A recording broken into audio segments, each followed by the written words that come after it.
그리스도께서 살아나셨음에 라는 제목으로 말씀 나누겠습니다. 지난주에 우리가 6장 6절 7절 함께 말씀을 살펴보았죠. 6절 7절의 말씀은 우리의 옛사람이 예수와 함께 십자가에 못 박힌 것, 우리 옛사람이 십자가에 못 박힌 그 연합의 사역을 근거로 우리에게 일어난 일을 말하죠. 짧게 요약하면, 자, 우리 옛사람이 십자가에 못 박혔다. 그래서 7절 말하기를 죽은 자는 죄에서 벗어나 자유함을 얻는다. 여기서 죽은 자는 지난주에 말한 것처럼 뭐 우리 혹은 예수님 이게 아니라 그 어떤 상황에 대한 그냥 논리적인 진술입니다. 죽으면 죄에서 자유케 되는 거예요. 자, 그런 일이 일어난 것은 무엇입니까? 죄의 몸이, 우리의 죄의 몸이 죽어 죄에게 종노릇하지 아니하려 함이다. 자, 이것이 우리가 살펴본 내용이에요. 여기서 예수님의 십자가에서 우리가 못 박히는 것은 우리가 체험하는 것이 아닙니다. 그것은 우리가 하나님께서 그렇게 하셨구나, 그것은 믿음으로 받는 것이에요. 그러한 믿음 위에서 우리가 여전히 죄의 몸을 가지고 있지만 그런 믿음 있는 자에게, 그런 믿음 가운데 살아가는 신자에게 이 죄의 몸 가운데 더 이상 종노릇하지 않게 됨을 바라보아야 한다. 이것을 살펴보았습니다. 이러한 이제 6절 7절의 내용은요, 실은 우리가 이렇게 5절 말씀의 내용의 앞부분을 풀어서 설명한 것이에요. 말씀 전체를 조금 볼 필요가 있는데, 자, 5절부터 말씀이 이렇게 기록되어 있습니다. 5절 보면요, 만일 우리가 그의 죽으심과 같은 모양으로 연합한 자가 되었으면, 기억나시죠? 같은 모양으로라는 여러분 설교 기억나시죠? 자, 5절에서 자, 그의 죽으심과 같은 모양으로 연합한 자에 대해서 언급했습니다. 그것을 6절 7절에서 더 길게 설명하는 거예요. 설명하면서 우리의 옛사람이 예수 그리스도와 함께 못 박힌 것은 지금 우리가 살아가는 현재의 삶에서, 여러분 굉장히 많은 차원이 왔다 갔다 해요. 못 박히는 것은 우리가 현재적으로 누리는 어떤 체험하는 것이 아닙니다. 예수님이 십자가에 죽으셨을 때 2000년 전에 그때 일어난 일이에요. 그것을 우리가 믿음으로 바라볼 때 현재 일어난 우리의 삶에서 어떻게 됩니까? 우리의 죄의 몸, 여전히 죄를 가지고 있는 몸이 죽어 다시는 죄에게 종노릇하지 아니하려 합니다. 현재의 삶에서 그런 삶의 양상을, 삶의 열매를 맺게 하기 위해서 무엇이 있습니까? 예, 그의 죽으심과 같은 모양으로 연합한 자가 되어 우리가 죽었어요. 그것을 말하는 것입니다. 자, 이것이 5절, 6절, 7절에 그 말씀이 이어지면서 우리에게 가르쳐주는 바인데, 잘 생각하면은 여러분 이 5절, 6절에서 이 가르치는 내용이 굉장히 중요한 것을 말하지 않는 것처럼도 보여요. 자, 우리의 옛사람이 예수님과 함께 십자가에 못 박혔어요. 그것으로 말미암아 우리가 얻게 되는 가장 큰 복은 무엇이라고 말할 수 있습니까? 방금 그 앞절에서는요, 우리 죄의 몸이 죽어서 죄에게 종노릇하지 아니한다 이걸 말했거든요. 근데 그것을 떠나서 자, 이 부분만 생각해 봅시다.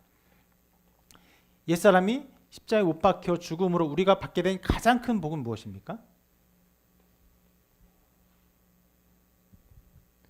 무엇일까요? 뭔가 음성이 잠깐 들렸어요. 뭐라고 말씀하셨습니까? 네, 잘 대답해요. 의입니다. 의. 우리가 의롭게 되는 거.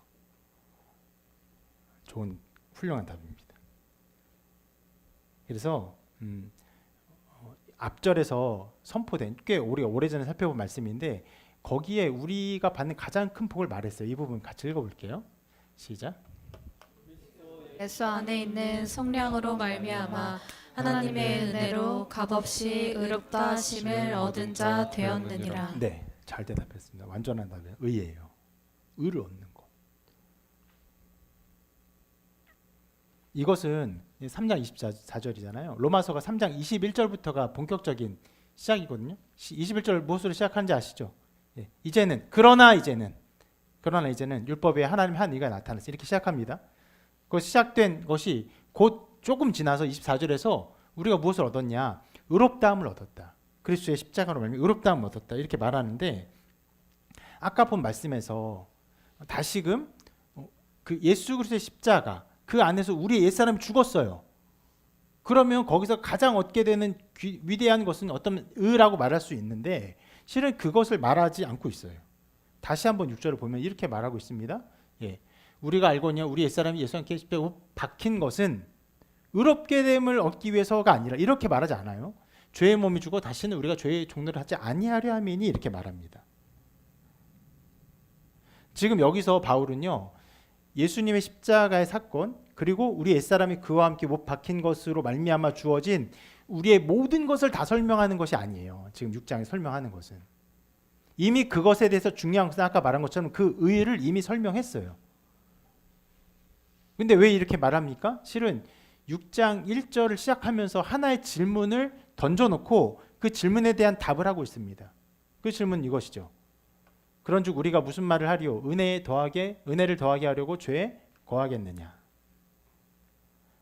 우리가 이 말씀을 보면서 그때 굉장히 기회주의적인 질문인 것 같이 보이기도 하고 은혜의 허점을 이용한 질문처럼 보이기도 한다. 이런 것들 살펴보았습니다. 왜요? 그 앞에서 율법은 우리의 죄를 더하게 해요. 율법은 우리를 더 많이 죄를 밝힙니다. 그리고 그 밝혀진 죄 가운데 어떤 일이 벌어집니까? 많은 죄가 나타나니까 은혜가 더 큰 거예요. 그러니까 어떤 면에서는 이런 이상한 질문이 나오는 것이죠. 많은 죄가 있어서 은혜가 우리의 모든 죄를 사하고 율법조차도 우리의 죄를 고발한 것밖에 되지 않고 우리의 죄를 많이 나타내는 것밖에 되지 않는다고 한다면 그래서 또 은혜가 우리의 현재의 죄, 과거의 죄, 미래의 죄까지 다 사한다고 한다면 그러면 은혜를 더하게 하려고 죄를 지어도 되는 거 아니냐. 우리가 이 질문을 살펴보았어요. 그때 그리고 살펴보면서 그런 굉장히 기회주의적인 질문, 어떤 면에서 은혜의 허점을 파고드는 것 같은 못된 질문처럼 보이는 그 질문은 어떤 면에서는 복음을 이해한 사람이 할 수 있는 질문이다. 왜요? 복음은 그렇게 능력이 있어요.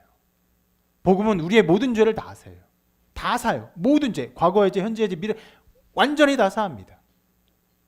그러므로 이런 질문이 나올 수 있는 것이고 이 질문을 다루면서 그 죄에게 거하겠느냐 그런 질문을 다루면서 바울은 그러면 안 된다 이렇게 말하지 않죠. 뭐라고 말하죠? 중요한 말 있죠? 그 자주 쓰이는 말 그럴 수 없느니라. 그러니까 그러면 안 된다는 그냥 그것을 금지할 뿐이에요. 금지의 어떤 선을 그을 뿐입니다. 근데 그럴 수 없느니라는 무엇입니까? 그게 본래적으로 불가능한 일처럼 말하는 것이. 그게 왜 불가능하냐를 말하면서 2절, 3절, 4절, 5절, 6절, 7절까지 쭉 지나오는 거예요. 그러면서 5절에 뭐라고 말했습니까? 그리스도와 연합되어 우리가 죽었기 때문에. 그렇게 그리스도의 죽으심은 무엇을 위한 것이냐? 현재적으로는 우리가 이 죄의 몸을 가지고 있지만 죄의 몸 가운데 계속 종노릇하지 아니하게 하려는 사역이다. 그런 열매를 맺게 된다. 그러므로 그럴 수 없다. 은혜를 더하기 위해 죄를 막 짓고 그런 말도 안 되는 삶이 불가능하다라고 말하는 것입니다. 그러니까 아까 말씀드린 것처럼 바울은 예수 그리스도의 십자가로 말미암은 모든 사역을 다 설명하는 것이 아니라 그 어떤 설교를 들었어요. 쭉 들었어요. 계속 들어왔어요. 3장부터 시작되는 복음의 메시지를 쭉 들어왔어요. 그런데 그런 가운데 어떤 허점과 같은 질문에 대해서 우리의 본래적인 존재의 지위로 설명을 하고 있는 것입니다. 그리스도의 연합을 우리가 느끼거나 취하거나 하는 그런 것이 아닙니다. 그 일은 주님이 죽으실 때 그 안에서 일어난 일이고 우리는 그것을 그냥 믿음으로 받을 뿐입니다. 어떤 면에서는 이 모든 것들은요 그냥 입술의 고백이에요. 또 어떤 면에서는요 이 모든 것들 예수님이 죽으실 때 우리가 십자가에 못 박혀 죽었다는 거 아는 것은요 개념적인 일이에요. 그냥 그 생각을 하나님 말씀하신 그 사상이라고 말할까요? 그런 어떤 일들을 하나님의 어떤 통치의 일들을 우리가 믿고 수납하는 것뿐입니다. 그런데 어떤 일이 일어납니까? 그것은 어떤 것보다 능력이 있어서 아까 우리가 6절 말씀 본 것처럼 이 죄의 몸이 죽어 다시는 죄에게 종노릇하지 아니하게 하는 일이 벌어지는 것이. 이처럼 바울은 1절의 질문 은혜를 더하게 하러 죄에 거하겠느냐에 대해서 오직 그리스도 안에서 일어난 일을 근거로 그 안에서 신자가 받게 된 지위를 근거로 우리의 삶의 양상을 드러내고 있어요. 아까도 말씀한 것처럼 저렇게 써 있는 것처럼 그리스도를 믿는 사람은 그렇게 하면 안 된다라는 식으로 신자의 그리스도를 향한 충성심 혹은 도덕적 양심의 근거를 전혀 두고 있지 않습니다. 저런 것들은요, 실은 다 무너질 것들, 아무것도 아니에요.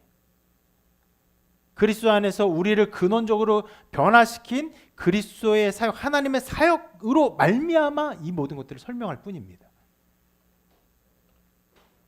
그래서 실은 우리가 6절을 지난주에 살펴봤는데 6절의 말씀을 잘 살펴보면요, 자 이렇게 써 있어요. 다시 한번 읽어볼까요? 시작. 이 죽어 다시는 우리가 죄에게 종노릇하지 아니하려 함이니.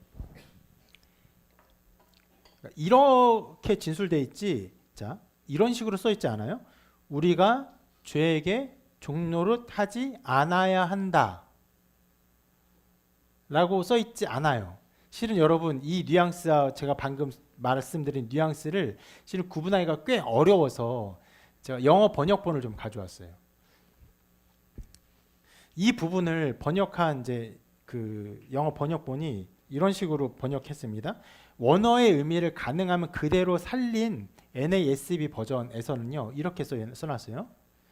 We would no longer be slaves to sin. 이렇게 써 있고 사람들이 보통 이해하기 쉬운 말로 써놓은 NIV 버전에서는 이렇게 써놨습니다. We should no longer be slaves to sin. 어떤 차이입니까? 아래 거의 느낌은요, 더 이상 죄에게 슬레이브 종처럼 존재하지 말아야 한다라는 어떤 면에서 의무, 행동에 대한 어떤 강조점이 담겨 있죠. 근데 위에 건 뭡니까?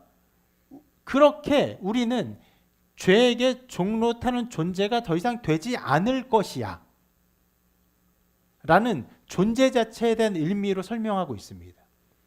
그리고 우리말 번역 종노릇하지 아니하려 함이니의 의미가 실은 우두의 의미를 좀 담고 있는 것이죠.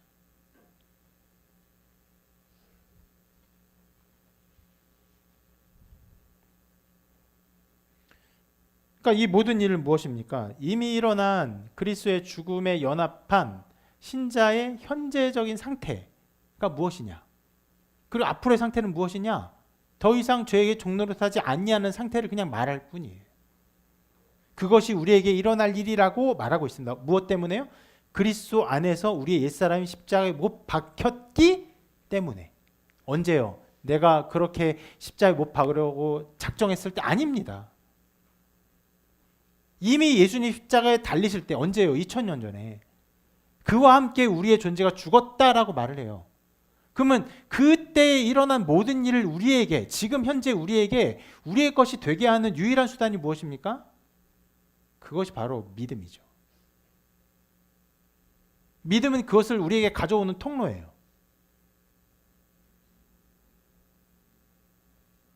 자, 이렇게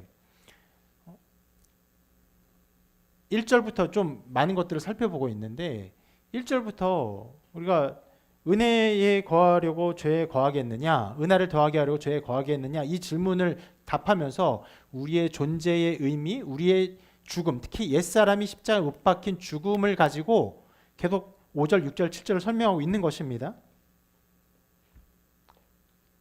그리고 이제 8절, 9절, 10절은 5절의 뒷부분의 내용을 더 길게 설명하고 있어요.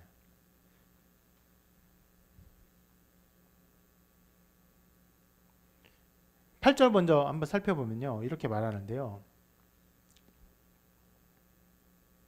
이거죠. 예, 뒷부분.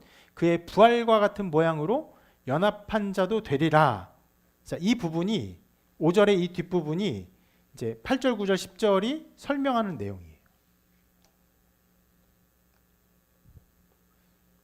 내용이 굉장히 실은 그 겉으로 드러난 표현과 그 내면에서 그 논리가 가지고 있는 강조점과 가르쳐주는 내용이 꽤 다른 부분이 있습니다. 어려운 부분이에요. 8절 보면 이렇게 나와 있는데요. 만일 우리가 그리스도와 함께 죽었으면 또한 그와 함께 살 줄을 믿노니. 어떤 면에서는 5절 자체의 전체 내용을 8절이 그대로 반복하고 있습니다. 5절에서는 같은 모양으로 라는 그 어구를 가지고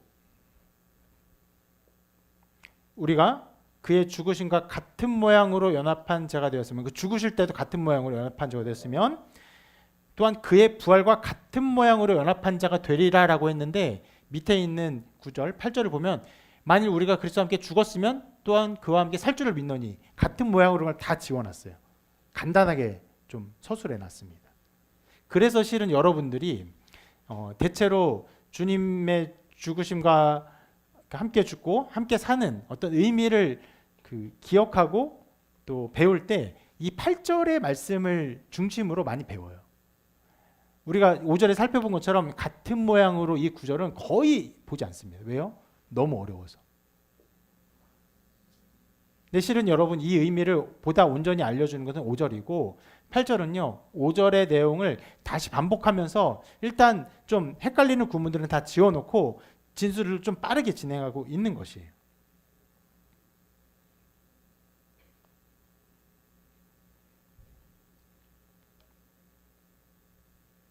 이 내용은 8절의 내용은 근데 실은 보이는 내용보다는 더 많은 내용을 담고 있습니다. 그래서 9절, 10절을 보고 다시 한번 8절을 보게 될 텐데, 자, 5절과 6절, 7절은요, 그리스도와 함께 죽은 우리의 죽음, 그리스도가 죽었을 때 우리가 그 안에서 연합하여 죽었음을 말하는 것이고, 이제 8절, 9절, 10절은요, 부활, 그의 부활에 연합된 우리의 존재, 그리고 우리에게 나타날 일들을 말하는 것입니다. 그래서 부활을 설명하는 것인데, 그래서 이제 맨 위에 있는 것처럼 5절 뒷부분을 저렇게 설명하면서 8절이 그와 함께 죽었으면 그와 함께 살 것이다, 이 부활을 말하고 있어요.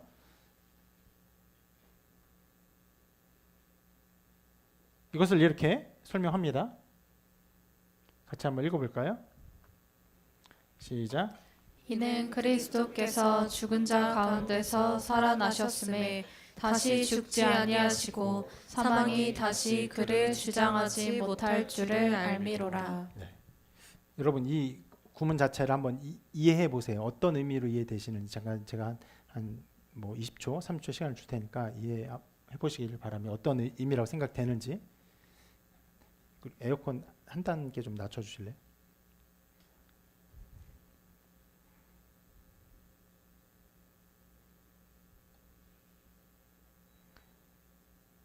이는 그리스도께서 죽은 자 가운데서 살아나셨음에 다시 죽지 아니하시고 사망이 다시 그를 주장하지 못할 줄을 알미로다. 자, 이런 의미로 이해될 수 있어요. 죽음에서 살아났기 때문에 다시 죽지 않는다. 그러니까 예수님이 사망에서 살아났어요. 그렇기 때문에 사망이 그를 다시 덮지 못한다, 이렇게 말할 수 있어요. 만약 이 논리를 그대로, 여기 써 있는 논리를 그대로 가져오면요, 이렇게도 이해할 수 있을 것입니다. 한 사람이 죽었다가 살아난다면 사망을 이긴 것이기 때문에 사망은 그 사람을 다시 덮지 못할 것이고 그 사람은 다시 죽지 아니할 것이다, 이렇게 이해할 수 있어요. 어떤 면에서는 여러분들이 위의 말씀을 그냥 볼 때 밑에 있는 그 의미로 볼 수 있습니다.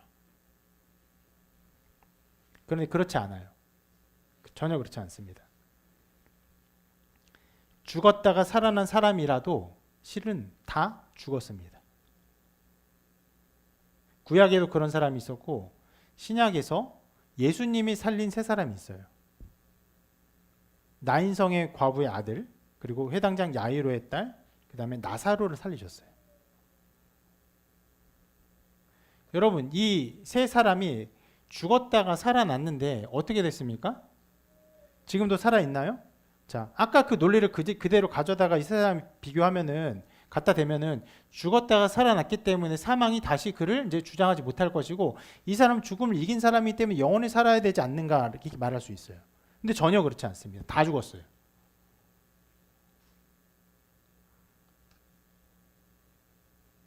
여기서 우리가 생각해야 할 것이 있는데 예수님이 죽으시고 살아난 것은요, 단순히 그냥 사람이 죽었다가 살아난 것이 아닙니다. 실은 아까 그 말씀에서 굉장히 핵심적인 표현이 한 가지 있어요. 예수님의 죽음을 어떤 존재의 죽음이라고 표현했냐면 이렇게 표현했습니다. 그리스도께서 죽은 자 가운데서 살아나셨음에. 지금 바울은요, 예수님, 주, 그리스도라는 용어를요, 필요한 때 아무 단어나 뭐 그냥 입에 붙는 대로 막 쓰는 게 아니에요. 그리스도의 죽음을 여기서 일부러 말하고 있습니다. 그리스도가 무슨 뜻입니까? 예. 기본적으로는 하나님께서 기름 부음 받은 자가 그리스도라는 뜻이에요. 그리고 그것이 신약에 와서는 하나님께서 기름 부어 세우신 구원자를 말하는 특별한 존재. 그러면 그리스도께서 죽은 자, 그러니까 그리스도께서 죽었다는 말이잖아요. 그 무엇을 의미합니까? 우리를 구원하기 위해 오신 하나님의 아들이 죽었다. 먼저 이것을 의미하는 것이에요. 방금 제가 한 말은요, 모순투성입니다. 성자 하나님이 어떻게 죽을 수 있습니까? 그리스도는 생명이에요.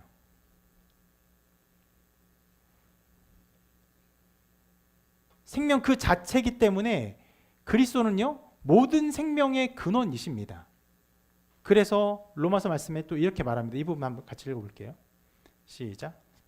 는 만물이 주에게서 나오고 주로 말미암고 주에게로 돌아감이라. 우리가 나중에 11장까지 가면 이 말씀을 살펴보겠지만 감상적인 표현이 아닙니다. 이 세상 전체를 관통하는 존재에 대한 설명이라고 하는 것이 차라리 더 맞아요. 만물이 주에게서 나옵니다. 왜요? 그리스도가 생명이시기 때문에 모든 생명은 그리스도로부터 나와요. 여러분, 여기에 우리 기독교의 모든 선포와 신비가 담겨 있는 것이죠. 세상 많은 사람들이 이 세상 과연 어떻게 이루어졌는가, 생명은 어디로부터 태어나는가, 생명은 어디로부터 오는가를 궁금해했어요. 그러니까 닭이 먼저냐 달걀이 먼저냐라고 생각하죠. 닭이 있기 전에 달걀이 있어야 돼요. 근데 달걀이 나오려면 닭이 있어야 돼요. 근데 닭은 달걀로부터 나와요. 어디로부터 무엇이 나옵니까? 설명할 수 없어요. 모든 사람은요, 이 생명의 근원을 궁금해합니다. 지금도 수많은 과학자들, 수많은 연구자들이 생명의 근원을 궁금해해요. 성경은 무엇이라 말합니까? 그리스도로부터, 생명으로부터 생명이 나오는 것이에요. 만물이 주로부터 나와요. 그리고 또 어떻게 합니까? 주로 말미암아요. 무슨 말입니까? 이 생명의 모든 것들이 지금 있는 그 자체가, 생명이 존재하는 것 자체가 생명으로 말미암는 것이에요. 좀 쉽게 말하자면, 예를 들어서 지구가 지금 여기에 어떻게 떠 있습니까? 지구가 지금 이 우주 가운데 어떻게 있습니까? 있게 하는 그 힘은 과연 어디로부터 옵니까? 있게 하는 모든 생명의 그 원천은 어디로부터 오는 것이에요?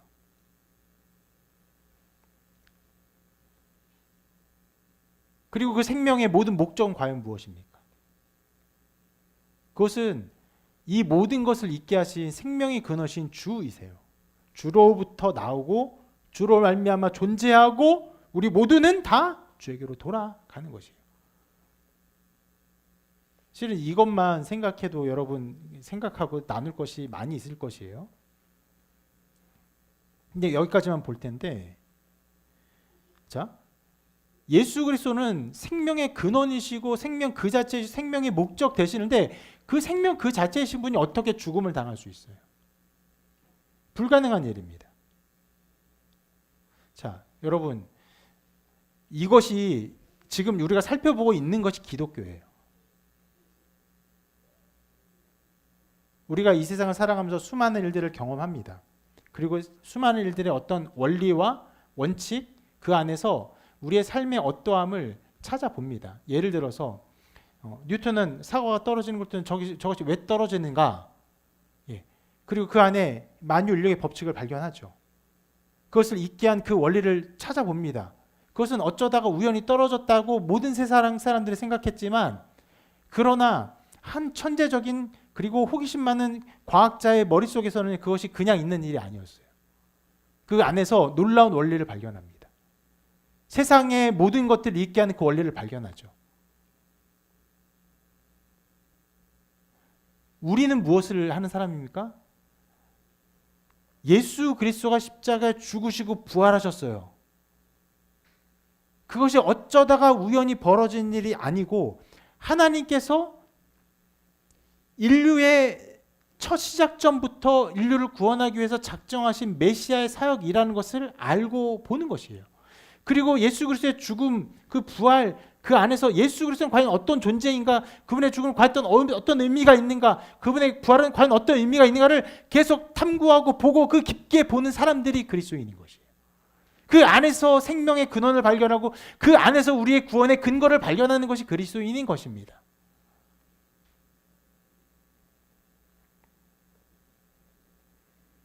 그러니까 여기서 우리가 살펴보는 것이 동일한 사람의 죽음이고 동일한 사람의 부활이에요. 예수님도 부활하셨고 나인성의 과부도 부활했고 나사로도 부활했어요. 그런데 왜 예수님은 안 죽으시고 다시 안 죽으시고 왜 나인성의 과부는 죽었는가? 죽을 수 없는 존재가 어떻게 죽었는가? 이런 것들을 계속 살펴보는 거예요. 여러분, 예수님이 왜 죽었습니까? 영원한 생명이신 주가 어떻게 죽을 수 있었습니까? 자, 여러분, 성자께서 죽음보다 낮은 존재입니까? 높은 존재입니까? 높은 존재죠. 그러면 성자께서 생명의 근원이신 존재께서 죽음이라는 것에 굴복하여 죽을 수 있게 만들 수 있는 존재는 누구입니까? 어떻게 보면 성자보다 더 권위가 있으신 분, 단 한 분, 성부 하나님. 그래서 말씀이 이렇게 말하죠. 읽어볼게요. 시작. 이 예수를 하나님이 그의 피로써 믿음으로 말미암는 화목제물로 세우셨으니. 네, 하나님이 예수님을 죽는 존재, 화목제물로 만드셨어요. 정하셨어요. 그렇게 하기로 작정하셨어요. 화목제물이 무엇입니까? 죄에 대해서 그 진노를 누그러뜨리며 그것을 갚는 제물이에요. 뭐 이렇게 생각하면 좀 더 이해가 쉬울 거예요. 어떤 사람이 다른 사람을 차로 쳐서 다리를 부러뜨렸어요. 다리가 부러진 것에 대해서 치료비를 내야겠죠? 치료비가 한 100만 원 한 500만 원 들어요. 500만 원을 줘야겠죠.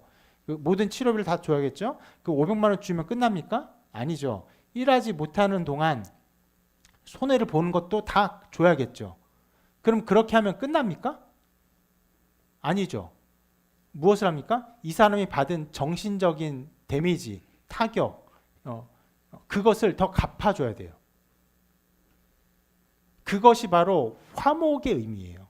그러니까 그냥 죄에 대한 값을 주는 것은요, 일종의 속죄, 죄에 대한 값만 치르는 것인데, 저 사람이 나를 때렸어요. 나를 손해를 주게 했어요. 근데 막 분노한 거예요. 아니 어떻게 이럴 수 있어? 내가 이렇게 했는데, 내가 열심히 일하고 돈을 벌어야 되는데 어떻게 이럴 수 있어? 화가 나요. 분노해. 근데 치료비가 500만 원이고 또 일하지 못한 것에 500만 원 더 주고, 막 분노하고 화가 난 마음에서 그 사람이 죄송합니다 1억을 준다고 해봐요. 그럼 마음이 누그러질까요? 누그러지죠. 그런 것이에요. 어떠한 그 죄에 대한 값을 넘어서 그거에 대한 분노와 화와 진노를 다 갚아주는 그것이 일종의 화목제라고 보면 돼요. 예수님이 바로 화목제물로 누구를 위한? 우리를 위한. 우리가 하나님께 죄를 지었습니다. 하나님을 원망했어요. 하나님 배반했어요. 하나님을 미워하고 살아가요. 언제요? 거의 평생에. 여러분 남 탓하는 모든 말의 근원에는 하나님 원망이 서로 있는 것이에요. 어릴 때 안 그래요? 우리 아이들 부모 탓 안 합니까? 엄마 때문에 아빠 때문에 안 그래요? 쉽게 금방 말해요. 애들 싸우면 쟤 때문에 안 합니까? 금방 말해요. 남 탓의 근원에는 자기를 잊게 한 하나님에 대한 원망이 다 서로 있는 것이에요. 평생 하나님을 싫어하고 원망하고 살아가요. 그에 대한 죄값이 얼마나 큽니까? 그것을 갚을 뿐 아니라 그것을 더 넘치도록 갚아주는, 화목하게 하는, 하나님의 진노를 달래주는 그 화목 제물로 어떻게 하나님이 예수 그리스도를 드리기로 작정하셨어요. 그래서 예수님이 죽으신 거예요.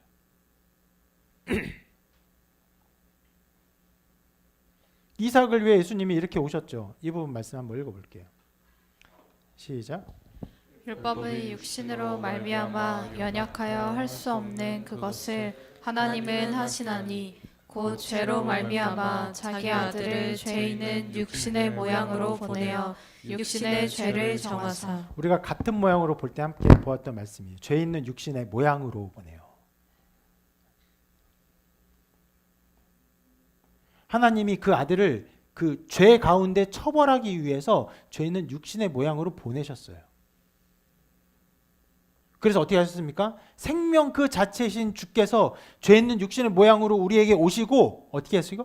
우리의 죄, 실제로는 우리가 죄를 지었는데 그 죄를 자기의 몸에 다 뒤집어 쓰시고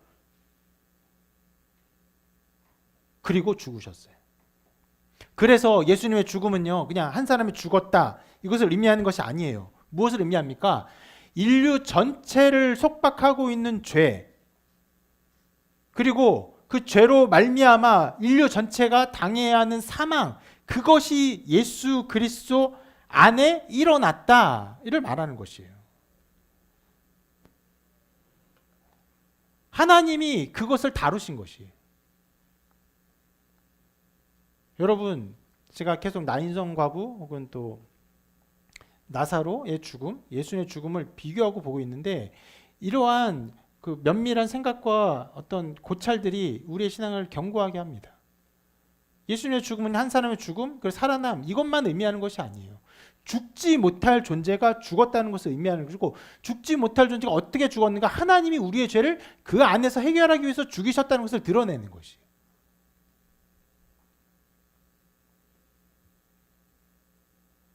그렇기 때문에 하나님이 우리를 향한 구원의 목적을 위해서 그 아들을 죽이셨어요. 이 구원의 목적은요, 어떤 면에서는요, 제가 굉장히 짧게 지나갔지만 이 우주 전체의 목적입니다. 우주 전체가 무엇으로 존재해요? 여기서는 이렇게 설명하고 싶어요. 하나님의 사랑으로 존재합니다. 하나님 우리를 사랑하셔서 존재케 하셨고, 하나님 우리를 사랑하셔서 우리의 죄를 용서하기를 원하셔서 그 아들을 죽이셨어요. 그리고 그 안에서 우리를 더 기뻐하기를 즐거워하셨고, 또 우리도 하나님을 기뻐하기를 하나님이 즐거워하셨어요. 그 모든 일은 무슨 일입니까? 하나님의 사랑의 일이에요. 사랑의 사역이에요. 그 사역에, 그 하나님의 사랑의 그 하나의 모델 파편이 무엇입니까? 아버지와 아들, 부모와 자식의 사랑이에요. 여기 많은 자녀들이 있습니다. 저도 세 자녀 있고.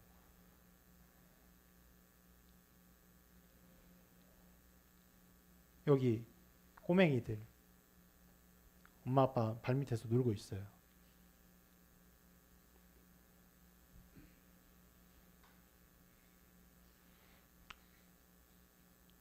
다들 좀 아시겠지만, 방송 보는 분들도 아시겠지만, 율동할 때 우리 막내가 자주 막 씩씩 웃습니다. 항상 저를 보고 웃는 거예요.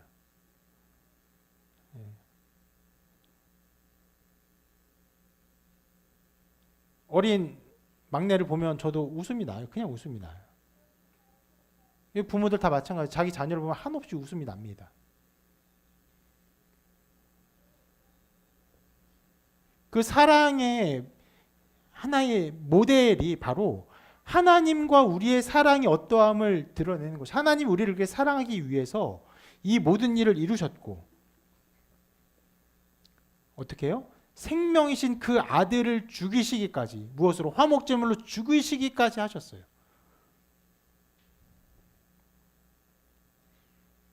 그것 안에서 하나님 영광 받기를 원해요. 그래서 이것은요, 예수 그리스도의 죽음과 부활, 그로 말미암아 신자가 구원받고 하나님을 기뻐하는 이 모든 것은요, 이 세상 우주 전체의 존재의 목적이라고 말할 수 있어요.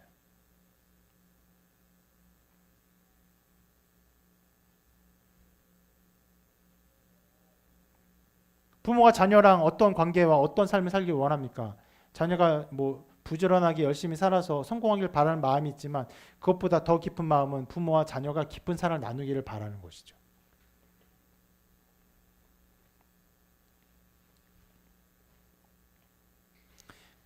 그 영원한 사역을 이루셨습니다. 그 영원한 사역을 위해서 예수님이 죽으셨기 때문에 예수님의 죽음은요, 다른 사람의 죽음과는 달라요.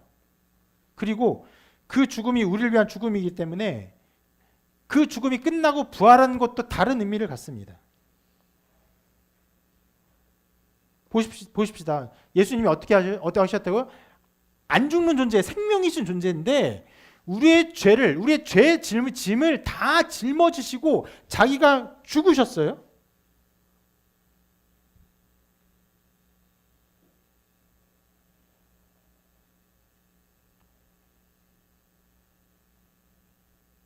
그리고 그 죽음이 어떻게 됐습니까? 예수님이 사흘 만에 부활하셨죠.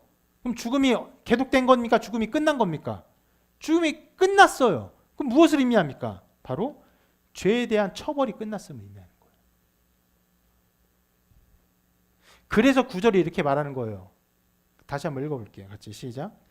그리스도께서 죽은 자 가운데서 살아나셨음에 다시 죽지 아니하시고 사망이 다시 그를 주장하지 못할 줄을 알미로라. 그리스도의 죽음이기 때문에, 또 그리스도의 부활이기 때문에, 영원한 생명 안에서 죽음과 부활이 일어났기 때문에 이제 죽음은 다시 예수 안에서 일어날 수 있는 것이 아니구나, 그것은 이제 끝난 것이구나 라고 말하는 것입니다. 다시 말하지만 아까 세 사람은요, 그런 의미의 죽음이 아니었어요. 실은 그 세 사람이 다시 살아나기 전에 죽었잖아요. 먼저 죽었잖아요. 그 죽음은 어떤 죽음입니까? 어떤 면에서는요, 하나님의 영광을 위한 일시적인 죽음이에요. 그래서 그들이 그 죽음에서 살아났지만 그 죽음은요, 이렇게 말할 수 있어요. 사망의 권세를 이기고 살아난 것이 아니에요. 어떤 상태입니까? 여전히 사망의 권세 가운데 있는 자들이에요.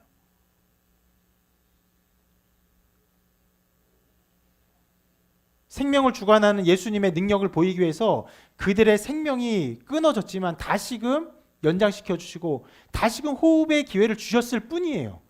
죄와 사망의 일들은 끝나지 않은 거예요. 그래서 어떻게 됩니까? 결국 죽어요. 죄로 말미암아 죽습니다. 그러나 주님의 죽음은 달라요. 주님의 죽음은요, 무엇과 관계된 것입니까? 죄와 관련된 죽음이에요. 그래서 10절은 이렇게 설명합니다. 그의 죽음을 이렇게 설명해요.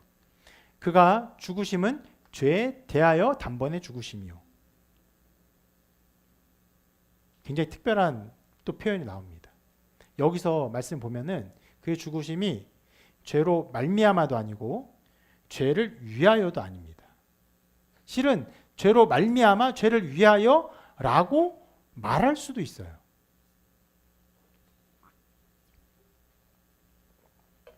둘 다 거의 비슷한 의미라고 할 수 있는데, 만약에 여러분 예수님의 죽음을 설명할 때 예수님이 죄로 말미암아 죽으셨다, 혹은 죄를 위하여 죽으셨다, 일단 복잡하니까 하나만 해봅시다. 죄로 말미암아 죽으셨다라고 하면은 어떤 죽음을 말하는 것입니까? 우리의 죄로 말미암아, 우리의 죄를 짊어지고 그 죄로 말미암아 죽으셨다라는 말이죠. 혹은 죄를 위하여 죽으셨다 하면 무슨 말입니까? 우리의 죄를 짊어지시고 그 죄를 속량하시기 위해서, 죄값을 치르기 위해서 예수님께서 그 죄를 위하여 자기를 바치셨다라고 말하는 것이라고 할 수 있어요. 저런 말들이 불가능한 말이 아니에요. 다 가능한 말이에요. 그런데 여기서는요, 그가 죽으심은 죄로 말미암아도 아니고 죄에 대하여라고 말해요.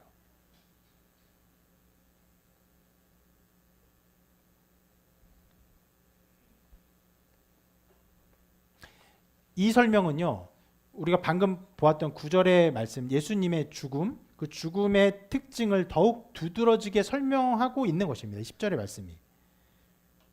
그러니까 예수님의 부활은요, 죽음에서 살아난 것은 생명 연장이 아니에요.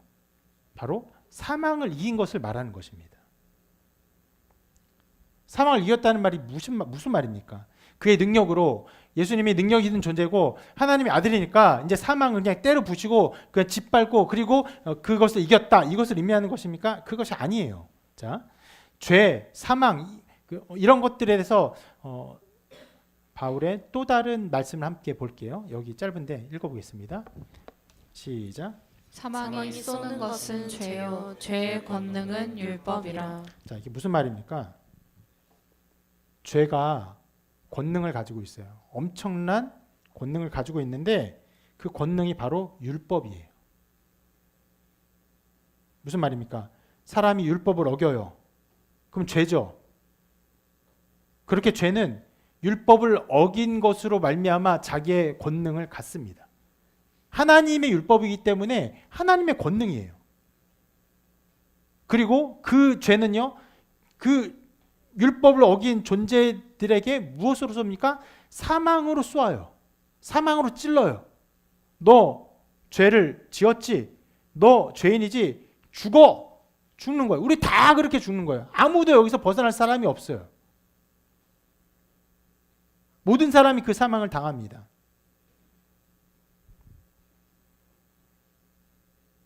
그런데 그리스도께서 어떻게 하셨습니까? 우리의 그 죄를 짊어지셨어요. 짊어지시고 그 죄에 대해서 자기의 생명으로 그 값을 다 치르셨어요. 사망이 들여졌습니다. 그리고 어떻게 했습니까? 부활하셨어요.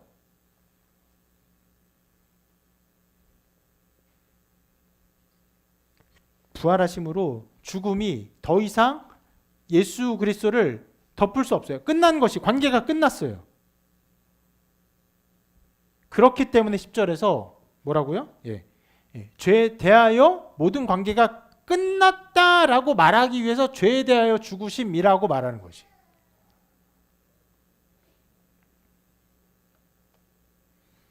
원래는 예수님은요, 죄에 대해서 원래부터 관계가 없는 분이죠.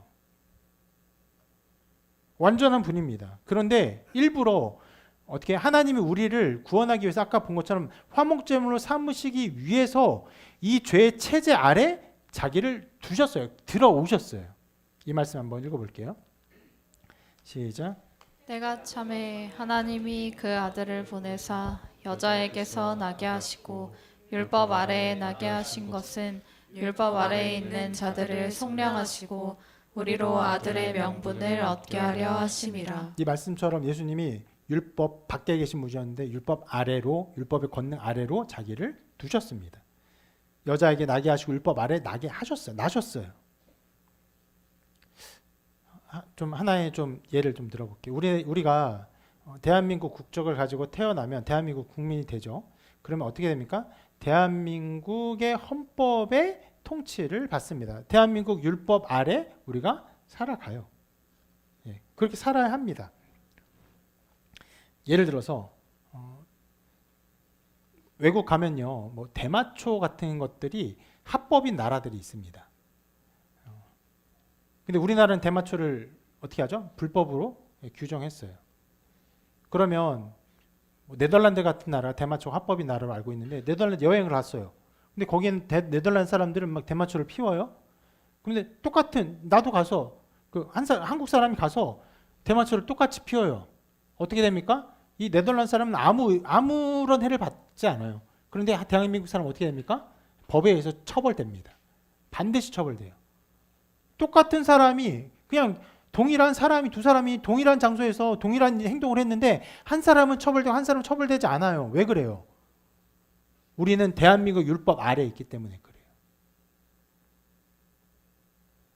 바로 그러한 의미예요. 예수님이 율법 아래에 존재하신 분이 아니신데 율법 아래에 있는 우리의 죄의 값을 치르기 위해서 율법 아래에 존재하는 자기를 들이셨어요. 왜요? 율법 아래에 있는 자들을 속량이 무엇입니까? 값을 주고 사는 거예요. 우리가 치른 죄에 대한 값을 예수님이 자기가 대신 치르기 위해서 이 안으로 들어오신 것이에요. 그렇게 어떻게 하셨습니까? 그렇게 우리의 죄의 짐을 짊어지시고 자기의 생명으로 값을 치르셨어요. 그렇기 때문에 어떻게 됩니까? 아까 말했잖아요. 죄의 율법은 죄의 권능은 율법이요. 죄 쏘는 것은 사망이다. 이게 죄가 율법을 가지고 권능을 행하는데 그 율법에 합당한 모든 죄의 짐을 다 지시고 율법이 고발하는 모든 죄에 대한 값을 무엇으로 치르셨어요? 사망으로 치르셨어요. 그렇기 때문에 이 율법과의 관계도 끝나고 죄와의 관계도 끝나고 사망과도 관계가 이제 다 끝나는 것입니다. 누가? 예수 그리스도가. 그리고 누가요? 그 안에 함께 못 박힌 우리의 존재가 다 그 안에서 끝나는 것이.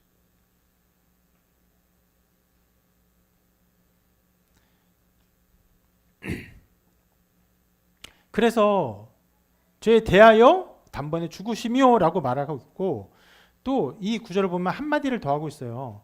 그냥 죄에 대하여 죽으심이요라고 말하지 않고 죄에 대하여 단번에 죽으심이요라고 말을 합니다. 왜요? 그것이 예수 그리스도께 있을 수 있는 일이기 때문에 그래요. 영원한 그 효력을 가질 수 있는 능력이 주님께 있기 때문에 단번에 들이시고 영원히 효력을 주십니다. 이 부분에 대해서는 단번에 대해서는요. 히브리서 말씀을 좀 한번 보도록 할게요. 같이 읽겠습니다. 시작. 이런 대제사장은 우리에게 합당하니 거룩하고 악이 없고 더러움이 없고 죄인에게서 떠나 계시고 하늘보다 높이 되시니라. 그는 저 대제사장들이 먼저 자기 죄를 위하고 다음에 백성의 죄를 위하여 날마다 제사 드리는 것과 같이 할 필요가 없으니 이는 그가 단번에 자기를 드려 이루셨음이라. 유일하고 영원하신 대제사장이신 예수님의 사역을 예수님 오기 전에 이스라엘에 있었던 대제사장들과 비교하고 있습니다.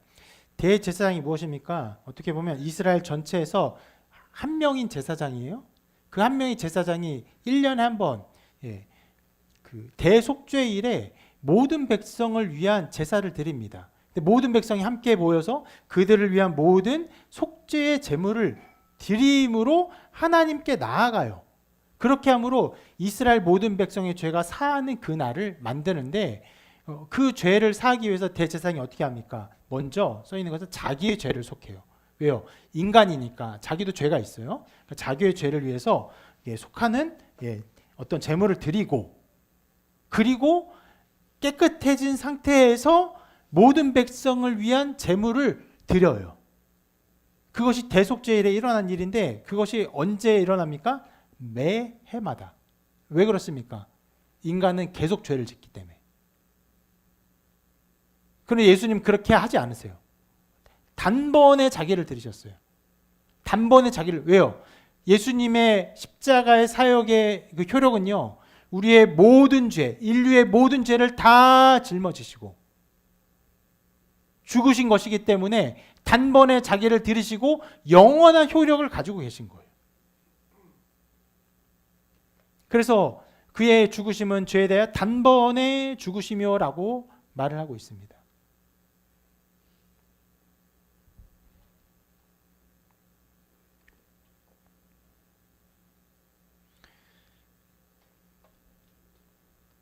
이렇게 바울은요. 그리스도의 죽음 그리고 부활 이 모든 것을 보면서 그리스도의 죽음이 과연 어떤 의미인지를 우리에게 밝혀주고 있습니다. 어떤 죽음입니까? 율법 아래에서 죄를 짊어지고 죽으신 죽음이에요. 그렇기 때문에 예수님의 부활은 단순히 생명이 살아났다가 아니라 죄에 대한 처벌이 완전히 끝났구나. 죄와의 관계가 모든 것이 끝난 것임이 드러난 사건이구나. 이것을 드러내는 거예요. 그렇기 때문에 8절의 말씀을 하는 거예요. 8절 말씀 읽어볼게요. 시작. 만일 우리가 그리스도와 함께 죽었으면 또한 그와 함께 살 줄을 믿노니. 자, 여기서 바울이 말하고 싶은 것이 무엇이에요? 실은 아까도 좀 반복되는 것들이 있는데, 아까 전에 우리가 5절, 6절, 7절을 보면서 우리의 옛사람이 십자가 못 박힌 것을 말할 때 가장 중요한 것을 말하지 않았다고 했죠. 아까 대답한 것처럼 우리의 의롭다함을 말하지 않았어요. 무엇을 말합니까? 현재적으로 우리가 죄와 싸워 승리한 어떠함을 말하고 있는 것이에요. 그것이 우리에게 맺어진 열매다라고 말하고 있는데, 죽음만 말하는 것이 아니라 실은 여기서도 부활, 우리가 그리스도와 함께 죽었어요? 그런 일이 일어났어요? 그러면 또한 그와 함께 살 줄을 믿노니는 나중에 우리가 영원한 부활을 이렇게 맞이하고 우리 생명이 다시 살아나고 그의 부활의 몸을 입는 것을 말하는 것을 주된 목표로 말하는 것이 아니에요. 뭘 말합니까? 그와 함께 우리가 살아가는 것이, 현재적으로 살아가는 것이. 계속 말하지만 이것은요, 은혜를 더하게 하려고 죄에 거하게 했느냐, 이것에 대한 설명이에요. 그래서 아까 말했죠. 그리스도의 죽음이 우리의 죄를 짊은 죽음이기에 그 부활은 사망이 다시 주장하지 못할 것을 드러내는 것이에요.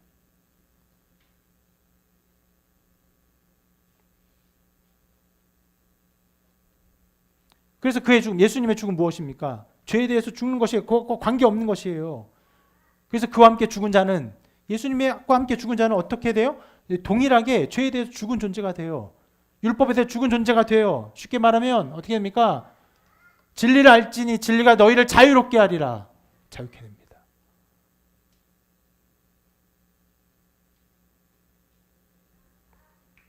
자유케 돼서 어떻게 됩니까?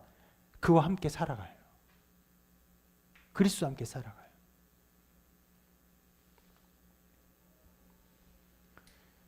지금 이 많은 말들을 통해서 실은 굉장히 말이 어렵고, 말이 표면적으로 가르치는 것과 실제로 가르치는 게 달라서 굉장히 어려운 것이 있는데, 갑자기 우리가 주님과 함께 죽었으면 나중에 부활할 거야, 갑자기 이런 말을 하려는 것이 아니에요.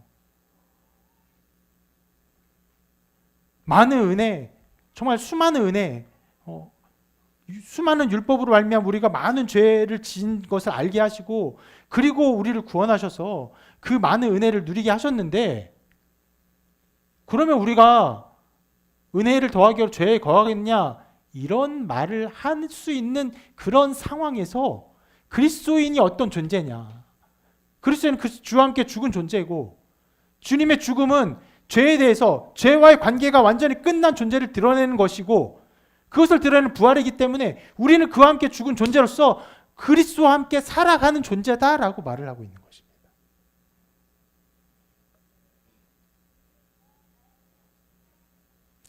어떤 면에서는 아까 제가 한 것처럼 은혜를 더하게 하려고 죄에 거하겠느냐, 아니 그리스도는 그렇게 하면 안 돼, 그렇게 대답하는 사람들 자주 있습니다. 그런데 바울은요, 그렇게 쉽게 대답하지 않아요.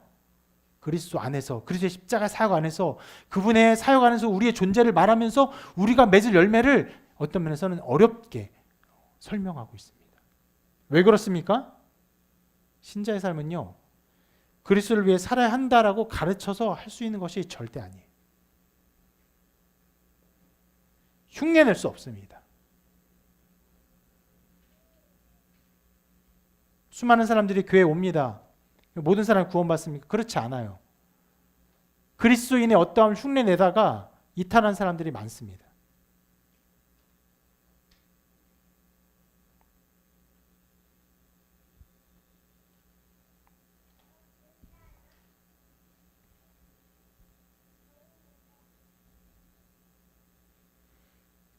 신자의 삶은요, 우리의 노력, 우리의 열심, 우리의 결심, 이런 것들이 이루어지지 않아요.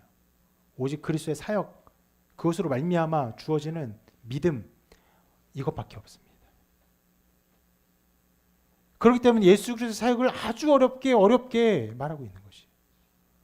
우리의 존재가 어떤 존재인지를 말하고 있는 것이에요.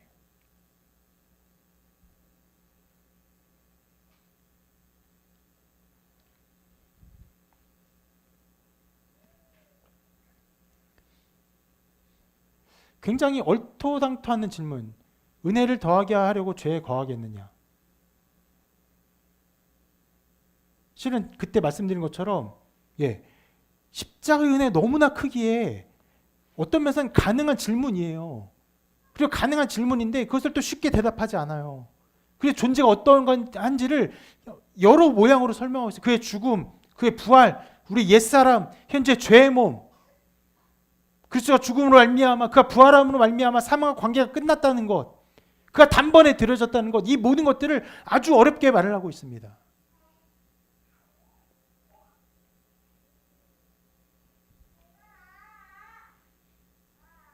그 안에서 우리가 어떻게 됩니까? 그와 함께 살기 때문에, 그리스도의 부활 안에서 우리가 그와 함께 살기 때문에 이렇게 말하고 있는 것이에요.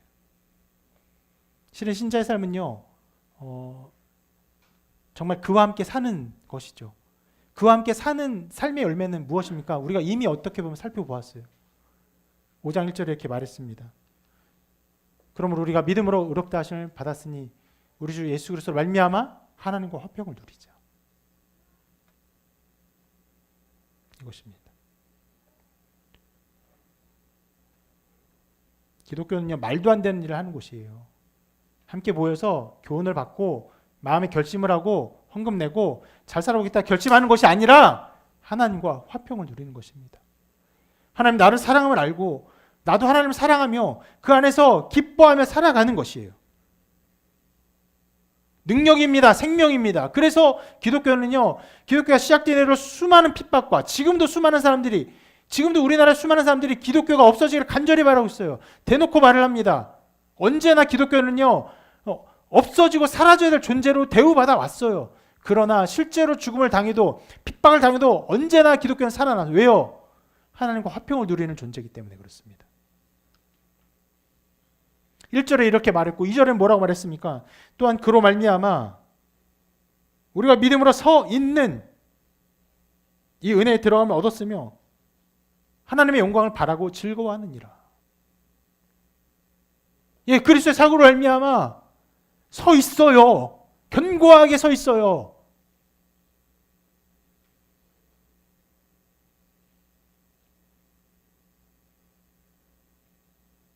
흔들리지 않는 나라를 받았으니 은혜를 받자.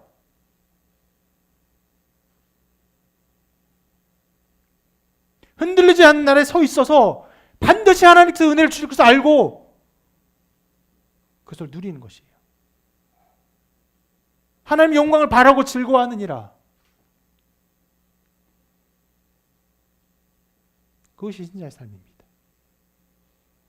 이러면 될까 저러면 될까 이런 것이 아니라 그리스도의 사역 안에서, 그리스도의 모든 사역 안에서 우리의 영원한 생명을 알고 하나님께서 우리를 인도하실 것이야. 은혜를 주실 것이야.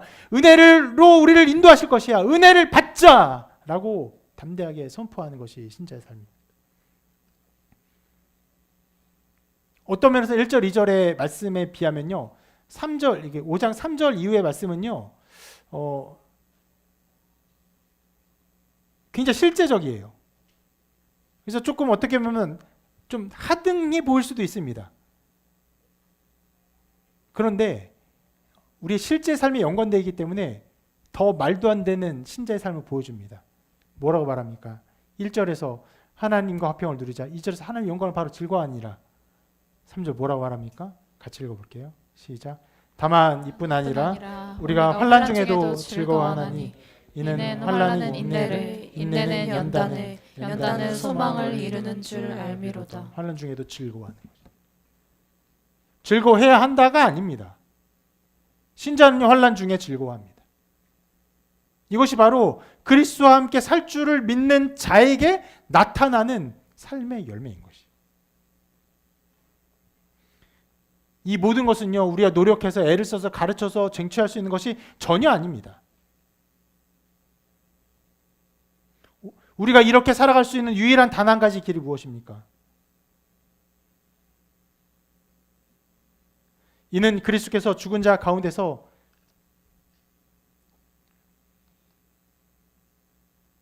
다시 살아났음에 다시 죽지 아니하시고 사망이 다시 그를 주장하지 못할 줄 알미로다.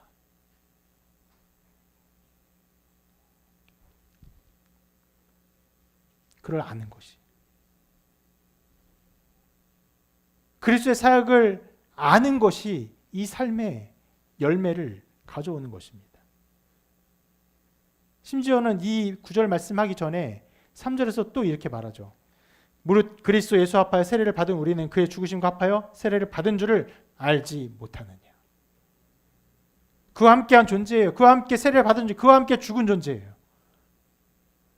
그것을 아는 것, 그것을 믿는 것, 오직 그것이 우리가 그와 함께 살 줄을 믿게 하는, 살게 되는 열매를 가져오는 것입니다.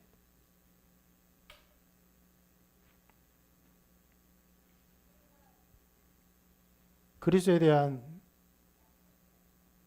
묵상, 그리스도의 존재에 대한 묵상, 그리스도의 사역에 대한 묵상, 그분이 이루신 일에 대한 묵상, 말씀을 통하여 그것을 깊이 바라보시고 그로 말미암아 그와 함께 살아가는 삶이 여러분 가운데 가득 충만하시기를